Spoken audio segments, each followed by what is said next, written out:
തൃശൂരിൽ കഴിഞ്ഞ ദിവസം ഭാഗികമായി തകർന്ന കെട്ടിടം പൊളിച്ചു നീക്കുകയാണ്.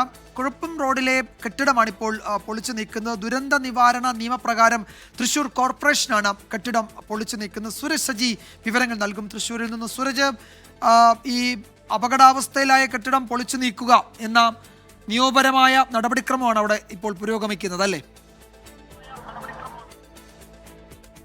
വിജയകുമാർ, തീർച്ചയായും കഴിഞ്ഞ ദിവസമാണ് ഈ സ്വരാജ് റൗണ്ടിലെ കുറുപ്പൻ റോഡിനോട് ചേർന്ന കെട്ടിടം തകർന്നു വീഴുന്നത്. ഏതാനും മാസങ്ങൾക്ക് മുമ്പ് ഇതേ കെട്ടിടത്തിലെ ഗ്ലാസ് ചില്ല് താഴേക്ക് വീണ അന്ന് ഈ കാൽനട യാത്രികനായിട്ടുള്ള ആൾക്ക് പരിക്കേൽക്കുകയും ചെയ്തിട്ടുണ്ടായിരുന്നു.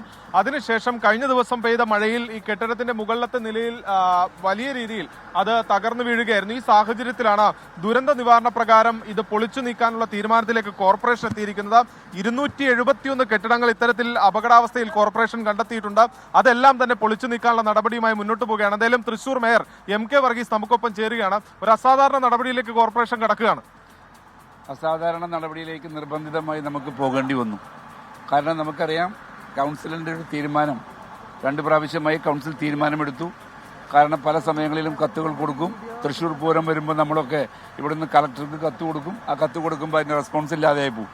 പക്ഷേ ഈ കുറി കൗൺസിൽ തന്നെ നേരിട്ട് തീരുമാനമെടുത്ത് കോർപ്പറേഷൻ തന്നെ നേരിട്ട് ഇത് പൊളിക്കാവുന്ന സാഹചര്യത്തിലേക്ക് എത്തിയിട്ടുണ്ട്. അങ്ങനെ നമുക്കറിയാം, അപ്പോൾ ഇന്നലെ ഈ ബിൽഡിംഗ് നമ്മൾ ഇതിനു മുമ്പ് ഇവർക്ക് നോട്ടീസ് കൊടുത്തിട്ടുണ്ടായിരുന്നു. ഈ പറയുന്ന 217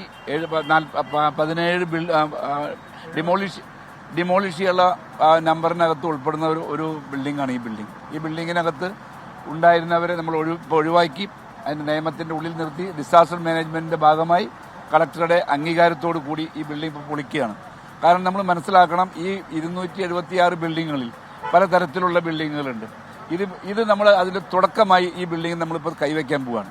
ഇത് വെച്ച് കഴിഞ്ഞാൽ ഇനി ഇതിനെ ബാക്കിയുള്ള ബിൽഡിങ്ങുകളൊക്കെ നമ്മൾ ഏറ്റവും 3 ഘട്ടമായി തിരിക്കും. അതിനകത്ത് ഏറ്റവും മോശമായി നിൽക്കുന്ന ബിൽഡിംഗ് ആദ്യം തന്നെ പൊളിക്കാനുള്ള നിയമ നടപടിയുമായി മുന്നോട്ട് പോകും. അതനുസരിച്ച് സ്റ്റെബിലിറ്റി കിട്ടിയിട്ടുള്ള ഒരു 60 ബിൽഡിംഗ് ബാക്കിയുണ്ട്. അത് കഴിച്ച് ബാക്കി 80 ബിൽഡിങ്ങുകൾ, 144 ബിൽഡിംഗ് പണ്ട് നമ്മൾ പറഞ്ഞിരിക്കുന്ന ബിൽഡിങ്ങുകളിലെ ബാക്കി 80ഓളം ബിൽഡിങ്ങുകൾ നമ്മൾ അടിയന്തരമായി തന്നെ പൊളിക്കാനുള്ള നടപടിയുമായി നമ്മൾ മുന്നോട്ട് പോകാൻ തന്നെയാണ് തീരുമാനം. അതിന്റെ പേപ്പർ വർക്കുകളും മറ്റു കാര്യങ്ങളും ഒക്കെ അണിയറയിൽ. ദുരന്ത നിവാരണ നിയമപ്രകാരമാണ് തൃശൂർ കോർപ്പറേഷൻ ആ കെട്ടിടം പൊളിച്ചു നീക്കുന്നത്. തൃശൂർ കോർപ്പറേഷൻ മേയർ പ്രതികരിക്കുകയായിരുന്നു. സൂരജ് സജിയാണ് വിവരങ്ങൾ നൽകിയത് തൃശൂരിൽ നിന്ന്.